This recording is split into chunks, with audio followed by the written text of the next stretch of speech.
Kan saa durumayyuu beekamaadha. Kan gommaa durumayyuu kan biyyi beekeefidha. Ati akkamitti akkana goota? Maal akka obboleessa koottan si ilaalanaan jetta turte miti? Waan akkanaa keessa nagashita?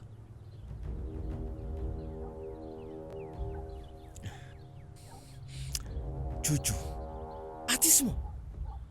atis nama taate akkas jette? Maalumaafuu hin baana sittan agarsiisa. Isallee iddoo isaati.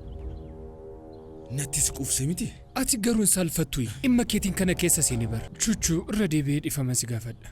Dhimma kana keessa wanta si galcheef dhiifama. In baay'atee dhugaa baay'ateera. Ati kwaadutu baay'ate. Afachuu ganda kana keessa hundi keessan yeroo rakkatan afaan keessan irra kan jiru Chuchu qofa.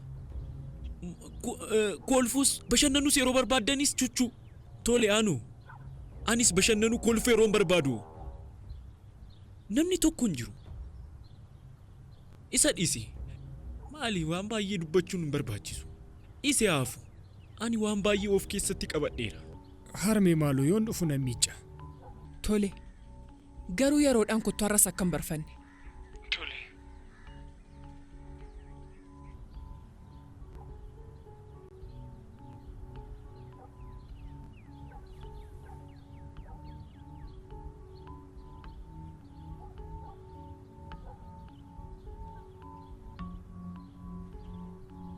Harmee kee biratti nama ergumoo? Maal amma hojiidha jenneen miti? Natti mi hojii akkamiiti?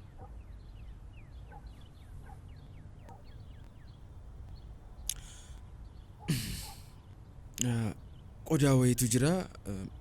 Achi qodaa sana mana sanaa baasanii ba'uu qofadha kanuma. Tole baastanii. Achi nama nu ajajeef kennina kaa? Sini kaffalameera? Maallaqni xiqqoon tokko nuuf kennameera. Natti mi meeqa?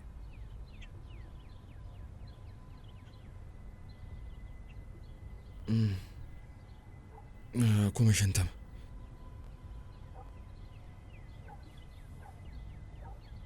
Meeshaa qarshii 50 fi boombii 50 kan na gaafatte.